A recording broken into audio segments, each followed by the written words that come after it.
L'invité est avec nous, Charles Mouchizi Mougaga, et comme je l'ai annoncé, bonjour. Bonjour. Mouchizi Mougaga. Mouchizi Mougaga. Charles, si vous voulez, c'est plus facile. Mougaga, c'est un nom d'origine africaine, peut-être qui n'est pas très connu en République démocratique du Congo. Oui. Charles, c'est peut-être un peu plus facile. Mougaga, ça signifie quoi? Mougaga, ça veut dire un riche et un puissant. Vous êtes riche. Monsieur le riche, monsieur le puissant. Peut-être potentiellement, disons. Alors, comme le pays d'ailleurs. C'est Amashi, n'est-ce pas? Non, ce n'est pas Amashi, c'est plutôt un Kiganda. C'est une langue ougandaise. C'est l'un des martyrs, des saints martyrs de l'Ouganda, comme Kizito, comme Giavira. Ah, je vois, vous êtes Yakato, très... Ben voilà, notre père était suffisamment panafricain pour penser déjà à nous donner plutôt de noms des saints africains plutôt que des saints européens. Voilà, ça c'est bien. Mouchizi Mougaga. Très bien. La loi, l'appellation loi Tchani, vous dites, vous signez, vous persistez, vous signez, c'est une hérésie. Pour quelle raison? D'abord pour des raisons de sémantique. Hein. Sur le plan de la sémantique, la loi c'est un texte qui est voté par le Parlement et promulgué par le chef de l'État. C'est deux conditions cumulatives. Donc il n'est pas question qu'elle soit simplement votée par le Parlement. Il faut qu'elle soit promulguée par le chef de l'État. Donc du coup, sur le plan juridique, ça n'a aucun sens de dire loi Tchani. Mais si on va plus loin, avec un peu plus de curiosité, non, on ne peut même pas parler de proposition Tchani parce que pour faire une proposition de loi, il faut être membre du gouvernement. Parce que le législateur, le constituant... Proposition, mais un député ne peut pas faire une proposition de loi? Mais un député? Mais aujourd'hui, Tchani ne l'est pas. Vous dites membre du gouvernement. C'est parce que, effectivement, la Constitution, le constituant prévoit la possibilité d'une initiative de loi. Eh bien, ça a été endossé par Nsingui. Endossé, mais aujourd'hui, en fait, on devait parler de l'initiative Singui et pas de l'initiative Tchani. Tchani devait s'effacer derrière cette appellation parce qu'il n'a ni la qualité de membre du gouvernement, ni la qualité de membre du Parlement. Il n'est pas chef de l'État non plus. Et donc, loi Tchani, c'est une hérésie sur le plan politique en termes... Honnêteté scientifique oblige. Absolument. Il y a quelqu'un qui l'a endossé, et puis il y a quelqu'un qui a sorti l'idée originale. Aujourd'hui, on peut parler peut-être de l'initiative de loi Singui. Et donc, le mot Tchani n'a aucun sens, n'a pas sa place dans l'appellation du texte. Aucun. Alors, ceux qui parlent de la congolité, là, encore une hérésie? Oui, dans une certaine mesure, oui. Le texte est défendable à quelques points de vue. Lorsque vous lisez de manière comparée les articles 72 de la Constitution et 102, mais aussi 108, si je ne me trompe pas, de la Constitution, il y a matière à compléter. Mais je crois que le débat là pourrait être beaucoup plus politique que juridique. Qu'est-ce que je veux dire? Je veux simplement dire que l'article 72 de la Constitution qui prévoit les conditions d'éligibilité du chef de l'État, du président de la République, prévoit que pour être candidat président de la République, de la République démocratique du Congo, il faut notamment être congolais d'origine. Le mot congolais d'origine, on pourra en discuter encore et encore. Mais pour être sénateur, pour être député, la Constitution, dans les articles 102 et 108, se limite à dire le candidat doit être congolais.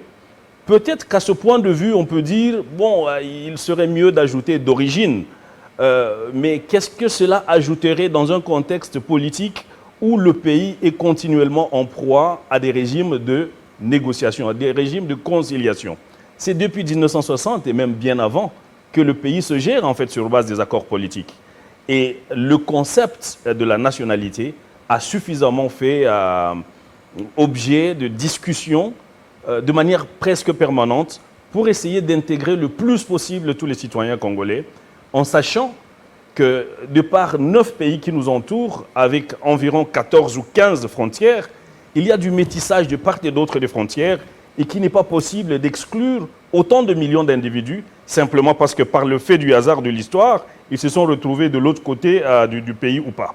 Et donc, du coup, c'est des millions d'individus qui se verraient exclus simplement parce qu'ils ne s'appelleraient pas congolais d'origine. Et c'est peut-être à ce point de vue-là qu'on est en train de parler de congolité, ça veut dire de la disparité d'appellation de Congolais entre ceux qui ne subissent aucun métissage et ceux qui éventuellement seraient métissés par rapport aux frontières du pays. Mais moi, je voudrais toutes les lois, Charles, ne sont-ils pas exclusives quelque part lorsque vous n'êtes pas en mesure de réunir 100 000 $ pour tenter l'aventure à la présidentielle, lorsque vous n'avez pas l'âge requis, et lorsque vous n'avez pas un niveau d'études exigé, est-ce que on n'est pas déjà exclu? Pourquoi cette agitation? Il y a de l'agitation parce que nos institutions sont faibles. Et je parle particulièrement de l'institution du pouvoir judiciaire. Étant avocat, c'est celle que je connais le mieux. Et donc, à ce jour, sur base des prérogatives que le Code de procédure pénale accorde aux magistrats, ils devaient être capables de faire des enquêtes sur ceux qui utilisent abusivement, en tout cas en violation de la loi, la qualité de national congolais. Je donne un exemple. Des quidams sur qui seraient retrouvés des passeports d'autres pays, mais qui ont brigué des postes exclusivement réservés aux Congolais, comme députés, comme sénateurs, comme chefs de l'État, eh bien, ceux-là devaient être dans le viseur de la justice, de la magistrature, pour qu'ils soient poursuivis pour utilisation en violation de la loi de la nationalité congolaise. Parce que la nationalité congolaise est une exclusive et c'est le constituant qui l'a voulu ainsi. Et donc, si jamais on vous retrouve en possession d'un passeport italien, on n'a pas besoin d'une loi Tchani. On a juste besoin de vous poursuivre parce que vous avez fait usage en violation de la loi de documents de octroyant la nationalité congolaise. Et donc, une loi n'a pas besoin d'être rajoutée aux dispositions qui sont déjà prévues par la Constitution. Donc l'initiative de Tchani est inopportune, c'est encombrant parce que la loi existante ou la Constitution est déjà très parlante là-dessus. La Constitution et les lois congolaises, depuis 1987 jusqu'à maintenant, sont très parlantes, sont suffisantes. Et donc le texte, la prose qui a été proposée par Tchani et qui est aujourd'hui l'initiative de M. Singh, qui est député, il faut mieux le dire, elle n'a aucune opportunité, elle n'a aucun sens. Donc le problème est déjà résolu, les Congolais n'ont pas à s'agiter, tout est verrouillé.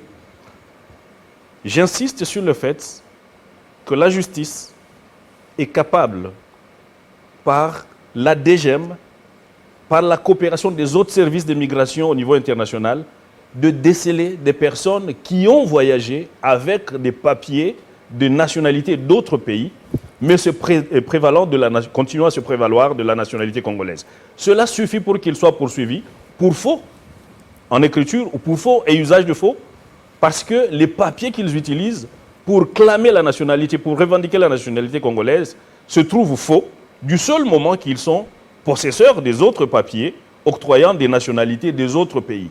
Et donc, juste un contrôle judiciaire suffit pour qu'il soit clairement établi qui est congolais et qui ne l'est pas. Mais donc, là, on criera encore exclusion. Non, là, ce sera la justice qui sera en train d'exercer ses pouvoirs. On dira une justice manipulée et puis sous le dictat ou l'influence.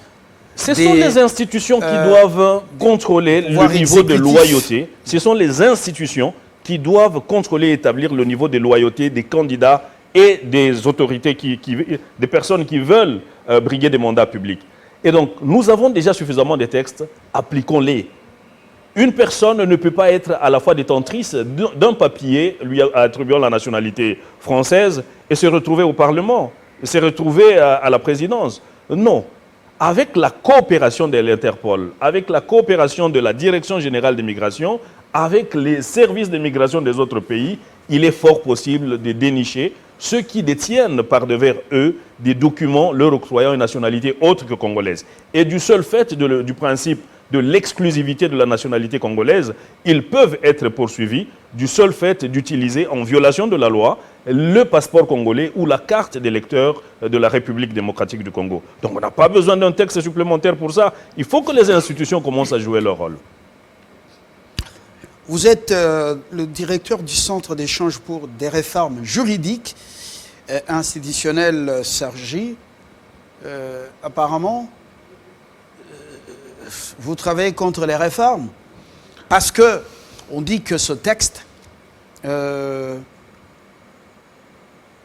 vient résoudre l'épineux problème de la double nationalité. Il y a des Congolais qui avaient déjà changé de nationalité ou qui étaient naturalisés étrangers ou citoyens de tel ou tel pays, mais qui reviennent et prêts donc à renoncer, par exemple, ou bien à rester parce qu'ils ont des intérêts dans ces pays d'accueil, mais pour faire mieux dans leur propre pays.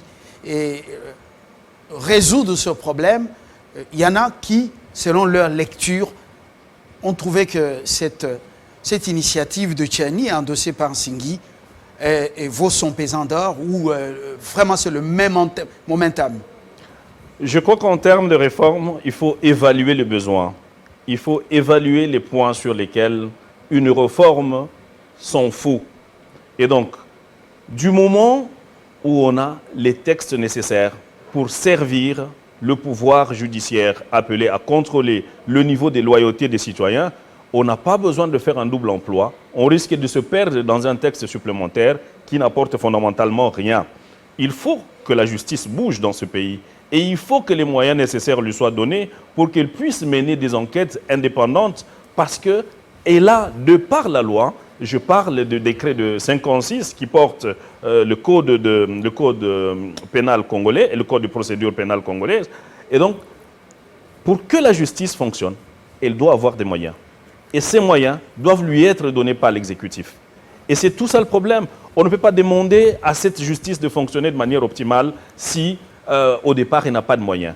Et elle a justement besoin de moyens pour savoir qui viole la loi.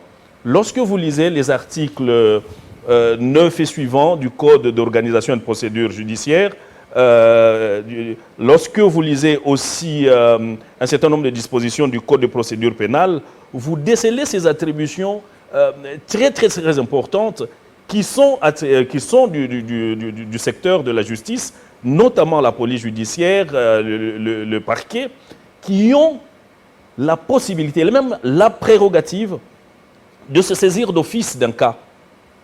Pas besoin des clameurs, pas besoin d'une plainte.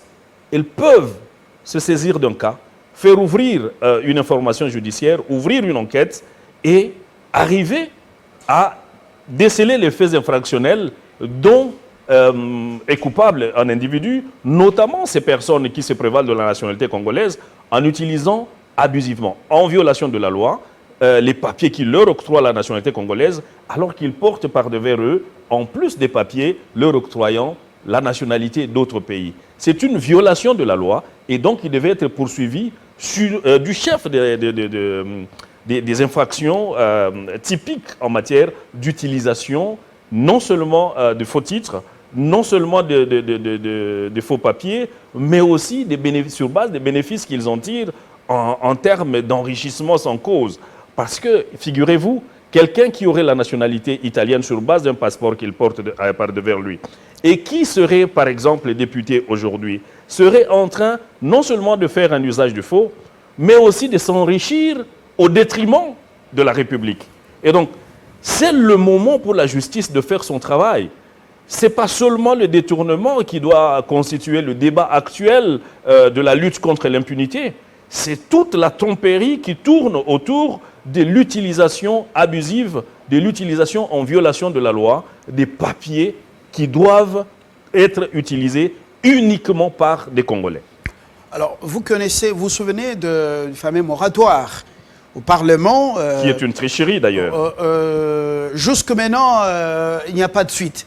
Mais plusieurs Congolais, parce que vous parliez tout à l'heure de 9 voisins et de plusieurs frontières, avec ceux qui sont devenus Congolais, aussi, ce n'est pas par tel ou tel mécanisme. Je comprends effectivement votre souci. On ne doit pas exclure un bon nombre de Congolais au nom de ce texte, cette initiative Tchani devenue Singhi. Mais les Congolais qui ont plus d'une nationalité, ils sont aussi nombreux dans les institutions.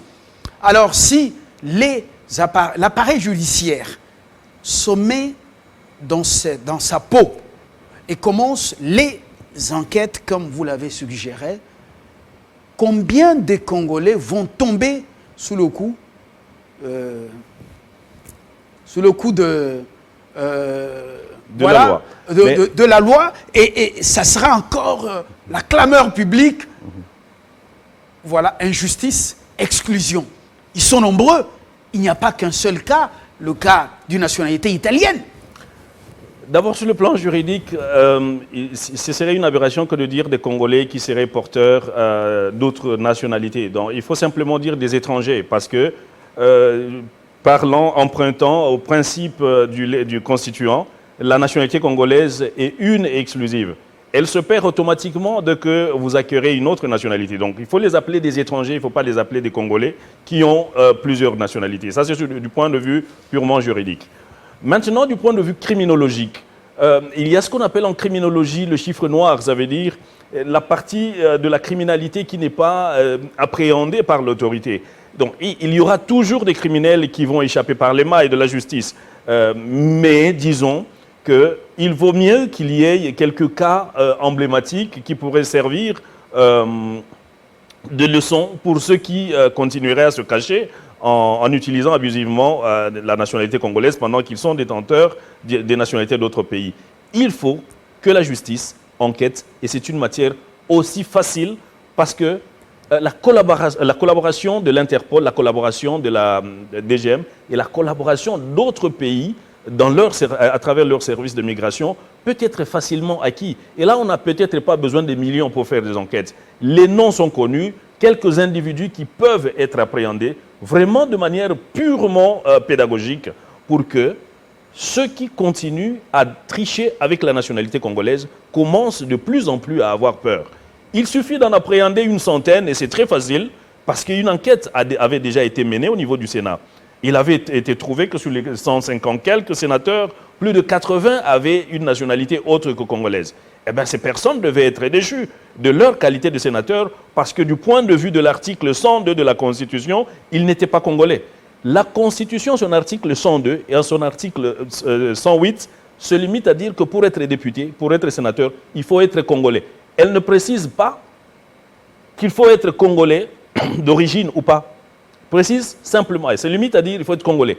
Et ceux-là qui ont déjà été découverts, détenteurs des nationalités autres que congolaises, ne sont pas congolais, c'est tout. Il fallait simplement les déchoir de leur qualité de sénateur et de député pour que leurs suppléants puissent occuper ces places-là. Et donc, ça, c'est un travail de la justice et ça ne demande pas beaucoup d'efforts. Il suffit que 1, 2, 3 magistrats courageux s'y mettent et le tour est joué.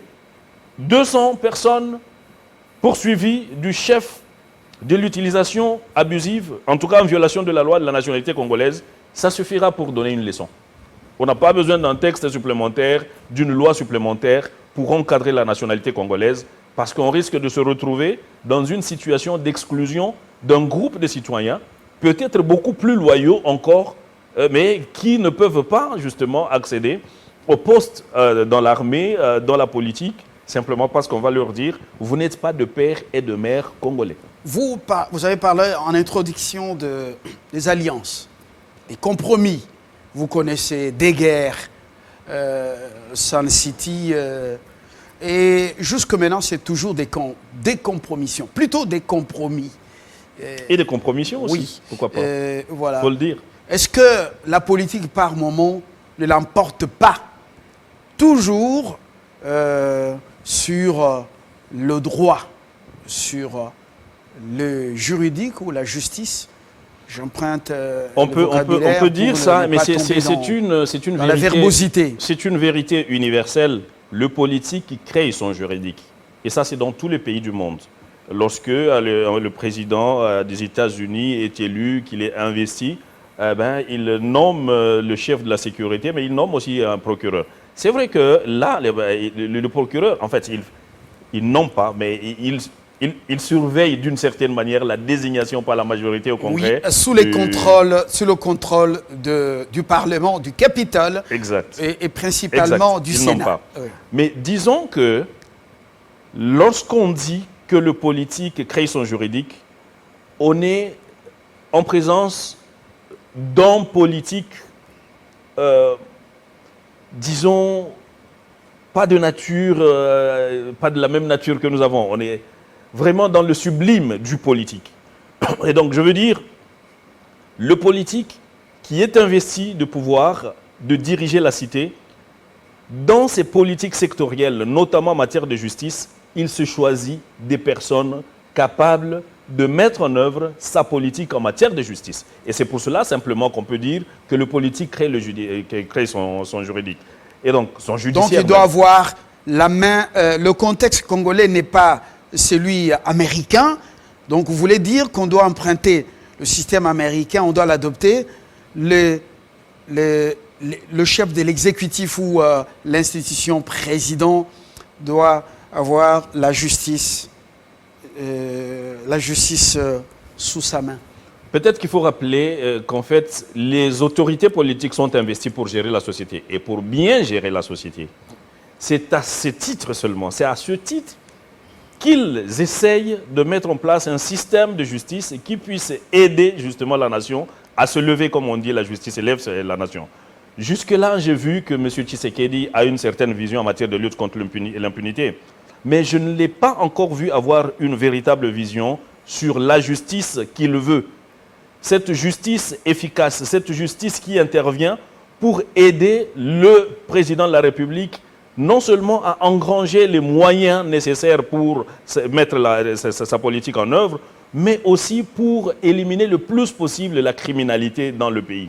Et c'est fondamental à ce que le chef de l'État comprenne qu'il doit avoir une vision claire du secteur justice afin de s'assurer que cette justice l'aide effectivement, non pas seulement à réprimer, mais à diminuer au maximum la criminalité. C'est fondamental parce que sans une justice qui élève la nation, qui met en avant les valeurs que tout le monde, tout citoyen doit arborer en toutes circonstances de temps et d'espace, la justice devient juste un petit outil à la main du politique. Et donc, c'est exactement cela qu'il ne faut pas. Il faut préparer cette justice à faire son travail en lui donnant une formation nécessaire, en lui dotant d'infrastructures et d'équipements nécessaires pour un travail efficace et de qualité, en la recyclant le plus possible pour être sûr qu'elle est au parfum de l'actualité juridique, de l'actualité scientifique et des pratiques qui constituent une évolution ailleurs. Et c'est fondamental qu'il y ait cette vision. Si elle n'est pas, alors le discours reste purement politique et démagogique à la limite. Alors on termine parce que vous parlez des conditions de travail, conditions de vie, de travail du magistrat lui-même. Absolument, c'est la première condition. Mais quand on regarde sous d'autres cieux, la vie des magistrats, ce n'est pas le ciel. Ce sont des gens d'abord qui obéissent non seulement aux lois, mais aussi à leur conscience. Ce n'est pas des riches. Pour être magistrat, un bon magistrat, il ne suffit pas d'être un homme riche. Il y a deux, trois choses sur lesquelles il faut réformer encore et encore dans ce pays. C'est d'abord un aspect social en mettant en exergue les valeurs. Les valeurs éthiques, la crainte de la sanction, le respect de l'autorité, des institutions du pays, des emblèmes de la nation. Ça n'existe pas et il faut que la République, j'espère que le ministre de la Communication me suit, puisse aider à mettre en place une politique sectorielle qui vise à recréer la citoyenneté dans le Congolais. Ça veut dire le respect des emblèmes, le respect... C'est pas normal que l'on trouve des gens sur la route en train de se promener en arborant le drapeau du pays comme si c'était un chiffon. Et les institutions du pays, maintenant tout le monde parle d'un ministre, d'un parlementaire, du chef de l'État, comme si c'était des personnes de la rue. Les institutions, on ne les respecte pas. Et donc, il faut une nouvelle citoyenneté pour que cette valeur émerge. La deuxième chose, c'est nos relations avec l'argent. Nous parlons trop de millions dans ce pays. Et en fait, à force de banaliser les chiffres il n'y a plus une seule somme d'argent qui peut être satisfactoire en termes de salaire. Et 3, la sanction. Et donc, les gens sont capables de voler des millions dans ce pays et considérer que c'est l'argent du pays, qu'ils ont aussi le droit d'en jouir, au détriment de tout le monde. Si jamais la notion de citoyenneté est valorisée dans le pays, que les valeurs commencent à prendre leur place dans un pays où la moralité est en train de systématiquement disparaître, que ce soit dans le milieu public comme dans le milieu privé, si jamais la justice ne fait rien pour constituer un outil pédagogique et d'intimidation, eh bien, le magistrat, le fonctionnaire de l'État, parce qu'il faut aussi en parler, resteront les derniers d'entre nous et donc des laissés pour compte. Il faut réformer. Charles, merci pour nous avoir donné de votre temps et surtout ces éléments d'information sur voilà, la proposition ou l'appellation loi Tchani. Il dit que c'est une hérésie, ce n'est pas le moment. Il y a d'autres canons que la justice peut utiliser pour que, justement, voilà, les fonctions présidentielles, ou la fonction présidentielle et d'autres fonctions régaliennes soient donc protégées, verrouillées, afin que n'importe qui ne puisse y accéder. Merci, très bonne journée. Je rappelle que vous êtes le directeur du centre appelé CERGI. Le Centre d'échange pour des réformes juridiques institutionnelles, le CERGI, est créé depuis 2007 par un groupe de personnes véritablement engagées dans la citoyenneté, des juristes, des défenseurs des droits de l'homme, des journalistes aussi. D'accord. Vous n'êtes pas dans les réseaux Soros et autres, oh non. Les ateliers, séminaires ailleurs. On n'est pas une tentacule d'un quelconque mouvement politique. On est totalement apolitique. Mais on peut parler politique, sans engagement politique. D'accord. Alors, Charles, merci. Très bonne journée. Bonne journée à vous. Ça vous permet de retourner au cabinet pour faire le boulot, parce que quoi de plus les enfants attendent. Hein, quoi de mieux, plutôt. Voilà. Très bonne journée. Nous jetons l'encre par ici, tout en vous remerciant. Ça a été laborieux. Nous allons maintenant un peu prendre de l'air dehors.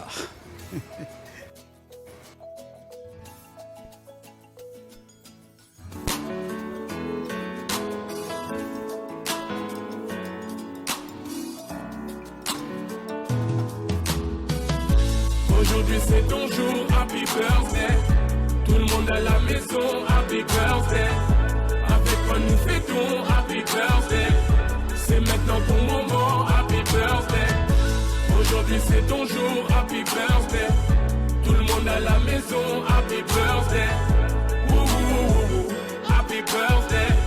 Woo woo woo, happy birthday. Personne ne peut oublier, c'est pas juste pour les billets. Aujourd'hui c'est ton jour, c'est ton meilleur jour pour briller. Il faut chanter, faut crier, il faut danser, faut prier. Aujourd'hui c'est ton jour, des messages d'amour par milliers. Et t'auras toute la nuit, et plus rien ne compte. T'auras encore toute la nuit pour refaire le monde. T'auras toute la vie pour refaire les comptes.